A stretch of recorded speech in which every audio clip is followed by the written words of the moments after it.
ആ കാര്യങ്ങളെ കുറിച്ച് ഒന്ന് പറഞ്ഞാൽ വളരെ സന്തോഷം.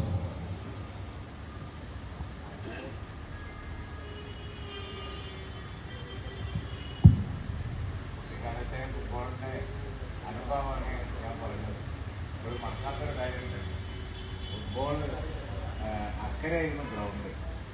അപ്പോൾ കയ്യിൽ കൊണ്ടു വെച്ച് നീന്തിയാലും കുറെ നീന്തി അക്കരെ കടന്ന് ഫുട്ബോൾ കളിക്കും. അതാണ് നമ്മുടെ ഗ്രൗണ്ടിൻ്റെ പേര് ചിലക്കുണ്ടാവില്ല അറിയണം. വടക്ക് വെള്ളം വന്നാൽ പിന്നെ വടക്ക് വന്ന അക്കരയും ഞങ്ങൾ ഇക്കരയാവും. അപ്പോൾ ഒരു കയ്യിൽ പത്ത് പൊടിച്ച് നീന്തിയത് ഇപ്പോൾ കുറവാണ്. അപ്പോൾ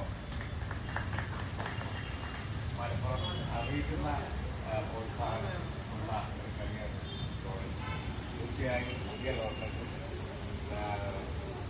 കഴിഞ്ഞ കാലത്ത് നടന്ന പ്രവർത്തനങ്ങളുടെ നെക്സ്റ്റ് സ്റ്റേജ് വളരെ എക്സലന്റ് ആയി നിർവഹിക്കാൻ എന്റെ എല്ലാവിധ ഇടപെടലും ഉണ്ടാവും എന്നാണ്.